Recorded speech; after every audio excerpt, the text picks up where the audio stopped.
بسم اللہ الرحمن الرحیم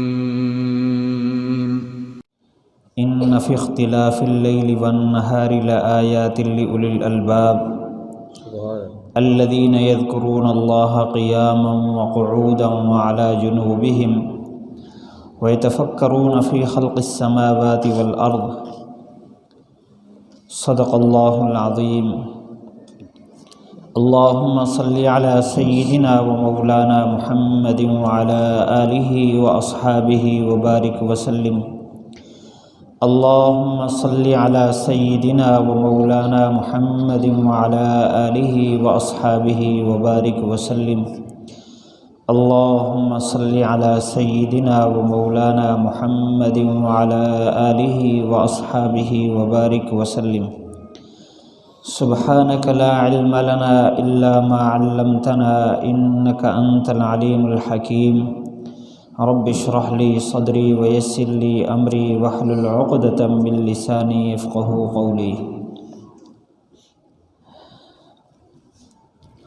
ہم سب جنت سے آئے ہیں۔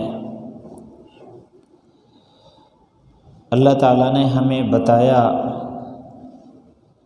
کہ اگر جنت کے راستے پر چلتے رہو گے تو تمہارا ٹھکانہ بھی جنت ہی ہے۔ دنیا سے پہلے کچھ جہان گزرے ہیں، عالم ارواح ہے، اس کے بعد ماں کا پیٹ ہے، اس کے بعد یہ عالم دنیا ہے۔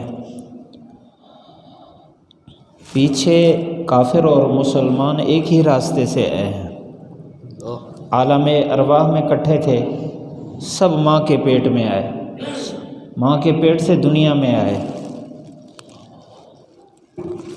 یہ جو دنیا ہے اللہ تعالیٰ نے اس کو میدان بنایا ہے۔ پیچھے راستہ ایک ہے لیکن آگے راستے دو ہو جاتے ہیں، ایک جنت کا راستہ ہے، ایک جہنم کا راستہ ہے۔ یہ جو دنیا ہے یہ امتحان گاہ ہونے کی وجہ سے خواہشات سے بھی بھری ہوئی ہے، تفکرات سے بھی بھری ہوئی ہے، پریشانیاں بھی اس میں ہیں، لذتیں بھی اس میں ہیں، خوشیاں بھی ہیں، غمیاں بھی ہیں۔ یوں سمجھیں کہ یہ جو دنیا ہے یہ بڑی مشکل گلی ہے۔ آدمی یہاں آ کے پھنس جاتا ہے۔ اور دنیا کا اصول ہے کہ کہیں انسان نے پہنچنا ہو تو بغیر فکر کے وہاں تک نہیں پہنچ سکتا، خصوصاً مشکل گلی میں آ جائے تو غور فکر کے بعد پھر وہ اپنے مقام تک پہنچ سکتا ہے۔ اگر غفلت سے چکر کاٹتا رہے تو بھول جاتا ہے، بھٹک جاتا ہے، غلط راستے پر چلا جاتا ہے۔ تو ہمارا اصل جو مقصد ہے، جو ہماری منزل ہے، وہ اللہ سے ملاقات ہے۔ اللہ تعالیٰ نے قرآن مجید میں فرمایا من کان یرجو لقاء اللہ فإن أجل اللہ لآت، کہ جو اللہ سے ملاقات کی امید لگا کے زندگی گزار رہا ہے تو ایک وقت آنے والا ہے ملاقات کا۔ ہماری اصل منزل وہ ہے، اور کوئی آدمی بھی بغیر فکر کے اپنی منزل تک نہیں پہنچ سکتا۔ اس لیے ہم میں سے ہر ایک پر ضروری ہے کہ ہم فکر کریں کہ ہم اللہ سے ملاقات کر لیں۔ یہ جو فکر ہے، فکر کہتے ہیں اس سوچ کو، اس دھیان اور خیال کو جو ایک انسان کے اندر زلزلہ پیدا کر دے، بے چینی پیدا کر دے، ہلا کے رکھ دے، اس سوچ فکر اور خیال کو، اس سوچ اور دھیان اور خیال کو فکر کہتے ہیں۔ ہمارا یہ مشاہدہ ہے کہ ہمارے جس بھائی کے پانی لگانے کی باری اس سردی کے موسم میں 2 بجے ہو اور اس کو اس بات کا یقین ہے کہ میرا کھیت بالکل سوکھنے کے قریب ہے، اگر آج رات میں نہ اٹھ سکا تو اگلے جمعہ شام تک یہ کھیت برباد ہو جائے گا۔ اب اس کے دماغ میں یہ فکر پیدا ہوئی، فکر نے اس کے اندر زلزلہ پیدا کیا۔ وہ بستر میں رضائی میں لیٹا ہوا ہے،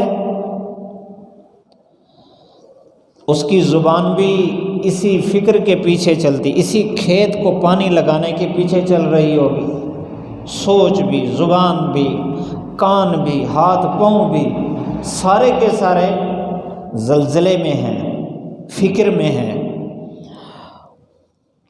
گھر والی سے کہے گا ٹائم لگا کے رکھو، خود بھی ٹائم لگائے گا۔ بچوں سے کہے گا خیال کرنا، اگر آپ میں سے کسی کی آنکھ کھل جائے تو مجھے 2 بجے سے پہلے اٹھا دینا۔ اب اتنا سخت سردی میں پڑا ہوا ہے،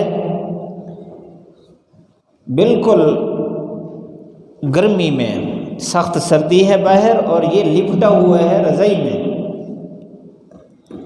وقت سے پہلے سوئے گا اور تھوڑی تھوڑی دیر بعد اس کی آنکھ کھلے گی، دیکھے گا اچھا ابھی تو 11 بجے ہیں، پھر سوئے گا تھوڑی دیر کے بعد اچھا ابھی تو 11:30 بجے ہیں۔ ساری رات اضطراب میں رہے گا کہ کہیں یہ باری نکل نہ جائے، تو تب جا کے وقت پر وہ پانی لگا سکتا ہے۔ دنیا کا کوئی کام بھی ایسا نہیں جو فکر کے بغیر ہم انجام دے سکیں اس کو، جب تک یہ ایسی سوچ اور ایسا دھیان اور خیال جو اضطراب پیدا کر دے، پریشان کر دے انسان، جب تک وہ پیدا نہیں ہوگا انسان کام نہیں کرے گا۔ تو اللہ تعالیٰ سے ملاقات کے لیے وہ والی فکر چاہیے۔ جب انسان کے اندر وہ فکر پیدا ہوگی تو اس فکر کے ساتھ اس دنیا کے سخت ترین موڑوں میں اور گلیوں میں اور اندھیرے میں انسان جب اس فکر کے ساتھ چلے گا تو اللہ تک پہنچ جائے گا۔ سبحان اللہ تعالیٰ نے اس فکر کو پیدا کرنے کا مکمل انتظام کر رکھا ہے۔ میں نے جو آیت تلاوت کی ہے اللہ تعالیٰ نے اس میں یہی سبق دیا۔ یہ جو فکر ہے اس میں اتنی بڑی قوت ہے، اتنا بڑی طاقت ہے، جو زمین پر رہنے والے کسی مضبوط سے مضبوط جانور میں وہ طاقت نہیں ہے، کسی مضبوط سے مضبوط درندے میں وہ طاقت نہیں ہے جو انسان کی فکر میں ہے۔ آپ نے کبھی سنا کسی ہاتھی نے پہاڑ کو اٹھا کر دوسری جگہ پھینک دیا ہو، پہاڑ سے سراغ نکال لیا ہو؟ کسی شیر کے بارے میں بندے کو تو چیر پاڑ دیتا ہے، جانوروں کو، تیز بھاگنے والے جانوروں کو ٹکڑے ٹکڑے کر دیتا ہے، لیکن کبھی اس نے دریا کے اوپر پل بنایا؟ اس لیے کہ انسان کو اللہ تعالیٰ نے یہ جو فکر والا مادہ دیا ہے یہ اور کسی چیز کے پاس نہیں ہے، لیکن اللہ تعالیٰ نے دیا کس لیے؟ اپنے تک پہنچنے کے لیے دیا ہے کہ انسان اس کو استعمال کر کے میرے تک پہنچے گا۔ یہ جو فکر ہے اللہ تعالیٰ نے ہر وقت اس کا انتظام کر رکھا ہے، اس لیے روزانہ سورج نکلتا ہے، ابتدا میں روشنی اس کی بہت دھیمی ہوتی ہے، گرمیوں کے موسم میں بھی انسان سورج کو تک سکتا ہے، نکلنے کے بعد پھر جب عروج کو پہنچتا ہے، گرمی ہوتی ہے، اس کا اثر ظاہر ہوتا ہے، آہستہ آہستہ وہ اثر پھر کمزور ہوتا چلا جاتا ہے، شام کو غروب ہو جاتا ہے۔ اور حدیث شریف میں ہے کہ غروب ہونے کے بعد یہ اللہ کے دربار میں پیش ہو کر سجدہ کرتا ہے۔ ہمیں روزانہ سورج بتا رہا ہے کہ جو اس فکر کے ساتھ چلے کہ ادھر ادھر متوجہ نہ ہو، اپنی منزل کو اختیار کرے، وہ اللہ سے ملاقات کر لیتا ہے۔ ہر چیز پر جو فنا ہے، یہ ہمیں بتا رہا ہے کہ ہر چیز کی ابتدا ہے، جوانی ہے، شباب ہے اس کا، پھر اس کے بعد اختتام ہے، فنا ہے، ختم ہو جانا ہے۔ دنیا جو ہمیں نظر آ رہی ہے، اس کا ایک وقت ہے، اس کے بعد یہ ختم ہو جائے گی، اس کی آگے منزل کوئی نہیں ہے۔ لیکن انسان کی منزل ہے، یہ انسان کی یہ منزل نہیں ہے، انسان کی منزل آگے ہے، اس کا ٹھکانہ آگے ہے۔ اس نے اللہ کا دیدار کرنا ہے، اللہ سے ملاقات کرنی ہے۔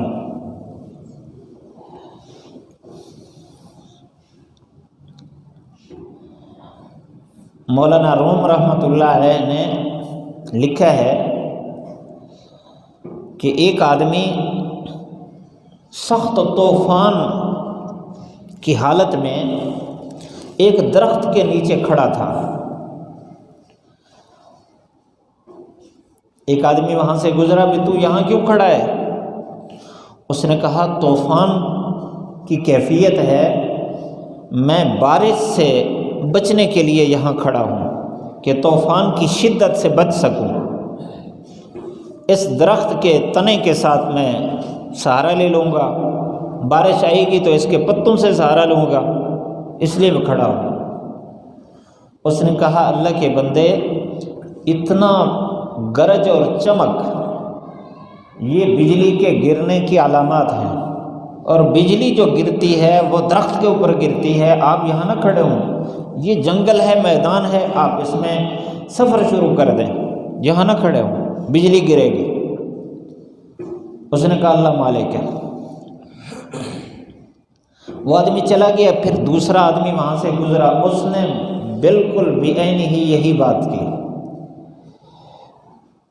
اس نے بھی وہی جواب دیا کہ اللہ مالک ہے، کھڑا رہا وہاں۔ تیسرا آدمی گزرا، اس نے بھی یہی بات کی، اس کو یہی جواب دیا کہ اللہ مالک ہے، وہاں سے آگے نکل گیا تیسرا آدمی۔ اسی دوران آسمان سے بجلی گری اسی درخت پر اور بندہ مر گیا۔ کوئی عقل مند اس کیفیت کو دیکھ رہا تھا، کوئی آدمی دیکھ رہا تھا۔ اس نے کہا بھائی اس کو اللہ کی ذات پر کتنا توکل تھا، کتنا مضبوط ایمان تھا، اس کے باوجود اللہ تعالیٰ نے اس کو نہیں بچایا۔ تو دوسرے آدمی نے کہا بھائی یہ جو 3 آدمی گزرے ہیں یہ اللہ کی طرف سے فرشتے تھے، اس کو بتانے آئے تھے کہ تو فکر کر، فکر کا سبق دینے آئے تھے، اور یہ کہتا تھا اللہ مالک ہے۔ تو اللہ تعالیٰ نے جو فکر نہ کرنے کے نتیجے میں جو فیصلہ کر رکھا تھا، اللہ تعالیٰ نے وہ فیصلہ کر دیا۔ مولانا روم رحمۃ اللہ علیہ یہ بات کر کے فرماتے ہیں بھائی اللہ کی طرف سے ہمیں فکر دلانے کے لیے ہر وقت آ رہے ہیں حالات، اللہ کی طرف سے ڈرانے والے آ رہے ہیں، ہمیں متوجہ کرنے کے لیے آ رہے ہیں۔ اگر ہم یہی کہتے رہے کہ اللہ مالک ہے، دیکھیے کہ اللہ مالک ہے، اللہ بڑا غفور الرحیم ہے، وہ بخشنے والا ہے، بڑے بڑے گناہ گاروں کو بخش دیتا ہے، مقصد یہ ہے کہ میں اپنی مرضی سے چلوں تو اللہ تعالیٰ مجھے بھی بخش دے گا۔ تو اچانک اس فکر نہ کرنے کی وجہ سے اچانک جب موت آتی ہے تو پھر وہ دوسرا راستہ اختیار کر چکا ہوتا ہے۔ ایسی صورت میں اللہ تعالیٰ نے اچھا فکر پیدا کیسے ہوگی؟ اللہ تعالیٰ نے ہمیں یہ بات بتا دی ہے قرآن مجید میں اسی آیت میں، الذین یذکرون اللہ قیاما وقعودا وعلی جنوبہم ویتفکرون فی خلق السماوات والارض۔ دو صیغہ ذکر فرمائے، ذکر اور فکر۔ فکر مقصود ہے، فکر پیدا کرنے کے لیے سبب ذکر ہے۔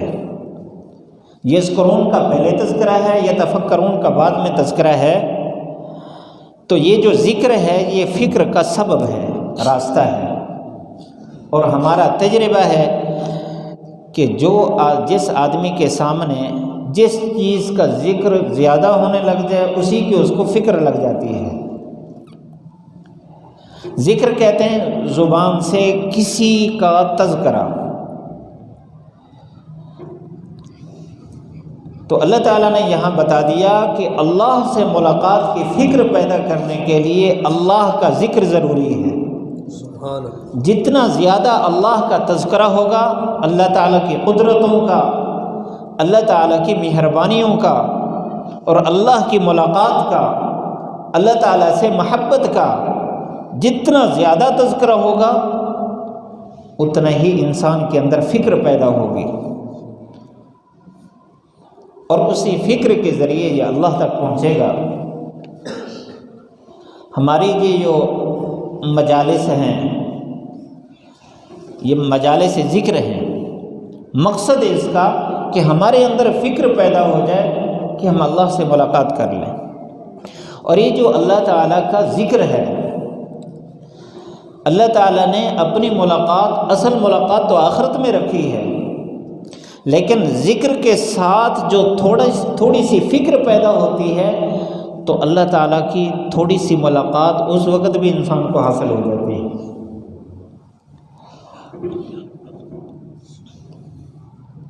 اب دیکھیں، نماز ہے، یہ مکمل اللہ کا ذکر ہے۔ اللہ اکبر سے انسان شروع کرتا ہے، السلام علیکم ورحمۃ اللہ، لفظ اللہ سے شروع کر کے لفظ اللہ پر ختم کرتا ہے، تو مکمل اللہ کا ذکر ہے۔ اور اسی نماز کو معراج قرار دیا گیا، معراج اللہ سے ملاقات ہے۔ تو یہ تھوڑا ذکر تھوڑی فکر پیدا کرتا ہے، تھوڑی سی ملاقات نصیب ہو جاتی ہے۔ ہر عمل جس میں اللہ کا ذکر موجود ہے اس میں اللہ تعالیٰ کی ملاقات کی لذت بھی موجود ہے۔ اور یہ جو ذکر ہے، جس طرح دنیا کا اصول ہے کہ جس کام کی فکر اس کام کو سیکھ کر کی جائے تو اس کام کی وہ فکر اس کو کامیابی تک پہنچاتی ہے۔ ایک آدمی اس کو فکر پیدا ہو گئی کہ میں کسی طرح خانے وال شہر تک پہنچوں اور 10 منٹ کے اندر پہنچوں، تو اس نے موٹر سائیکل نہیں سیکھا ہوا تھا، اس نے موٹر سائیکل اسٹارٹ کی، بیٹھا، سیکھا ہوا نہیں تھا۔ تذکرہ ہوا کہ 10 منٹ میں آدمی موٹر سائیکل کے ذریعے سے پہنچ سکتا ہے۔ اس تذکرے سے اس کو فکر پیدا ہو گئی کہ میں بھی موٹر سائیکل کے ذریعے پہنچوں۔ اگر اس تذکرے کے بعد جس چیز کا تذکرہ ہو رہا ہے اس کو سیکھا نہ، بغیر سیکھے اس نے اس کو چلانے کی فکر شروع کر دی تو منزل تک نہیں پہنچ سکتا۔ اللہ کا ذکر تو برکت والا ہے، کوئی بھی اللہ کا نام لے اللہ تک پہنچ جاتا ہے، لیکن اس ذکر کو اگر سیکھ کر کیا جائے تو پھر انسان کے اندر اعلیٰ درجے کی فکر پیدا ہوتی ہے اور اللہ تعالیٰ تک جلدی پہنچ جاتا ہے انسان۔ دنیا میں اللہ تعالیٰ اس کو وہ مقام عطا فرماتا ہے جس کو واصل باللہ کہتے ہیں، کہ دنیا میں چل پھر رہا ہوتا ہے لیکن اللہ کی ملاقات کی لذت اس کو ہر وقت نصیب ہوتی ہے۔ تو یہ مجالس ذکر صرف فکر پیدا کرنے کے لیے، کہ ہمارے اندر بھی فکر پیدا ہو جائے ہمارے سامنے ہر وقت دنیا کا ذکر ہے۔ جب دنیا کا ذکر ہے تو فکر بھی دنیا کی پیدا ہوتی ہے، حالانکہ ہم نے اس دنیا تک رہنا نہیں ہے، ہم نے تو آگے جانا ہے۔ اس بات کی طرف متوجہ کرنے کے لیے کہ ہم اللہ کا ذکر کریں، اللہ سے ملاقات کی فکر پیدا ہو تاکہ ہم اللہ سے ملاقات کر لیں۔ اللہ تعالی ہم سب کو اس فکر پر ہمیشہ چلتے رہنے کی توفیق نصیب فرمائے، غلط راستے سے اللہ تعالی محفوظ فرمائے۔ ہمیشہ جو چیز سیکھی جاتی ہے ماہرین سے سیکھی جاتی ہے۔ ذکر کے ماہرین اللہ والے ہیں جنہوں نے ذکر سیکھ کر اللہ کا قرب حاصل کیا ہے، وصول الی اللہ کے مقام تک پہنچے ہیں۔ ہر ایمان والا اللہ سے محبت رکھتا ہے، وہ اللہ تک پہنچنا چاہتا ہے، تو اس کے لیے ہر ایمان والے کے لیے ضروری ہے کسی اللہ والے سے اپنا تعلق جوڑ کر تو اس ذکر کو سیکھ لیں۔ ذکر کو سیکھنے کے بعد جب ہم ذکر کریں گے تو ہمارے دل اللہ کی محبت سے بھر جائیں گے۔ ہماری نماز میں، ہمارے ذکر میں، ہماری تلاوت میں، ہمارے روزے میں، ہمارے صدقہ خیرات میں، ہمارے دوسروں کے ساتھ معاملات میں ہمیں اللہ کی محبت اور ملاقات کی لذت محسوس ہوگی انشاءاللہ۔ دنیا بھی مزیدار بن جائے گی اور مرنے کے بعد، بلکہ ایک روایت میں تو یہاں تک ہے کہ جو اللہ کا ولی، اللہ کا مقرب اور اللہ کا عاشق جب دنیا سے جاتا ہے، موت کے وقت اللہ اپنا دیدار نصیب فرماتا ہے۔ اس دیدار کی لذت میں وہ اتنا مسرور اور اتنا رگ و ریشے میں اس کی لذت بھر جاتی ہے کہ وہ دنیا سے اچاٹ ہو کر جلد اللہ سے جا کے ملتا ہے۔ اس کو اس موت کی کڑواہٹ اور موت کی پیاس اور شدت محسوس ہی نہیں ہوتی۔ جب راستہ گزرنا ہے، ہم نے اس دروازے سے، موت کے دروازے سے گزرنا ہے، تو اس سے پہلے ہم اللہ کا ذکر سیکھ لیں اور اس فکر کے ساتھ ہم اس دروازے سے گزر کر جنت تک پہنچ جائیں۔ اللہ تعالی عمل کی توفیق نصیب فرمائے۔ تبارك الذي نزل الفرقان على عبده ليكون للعالمين نذيرا۔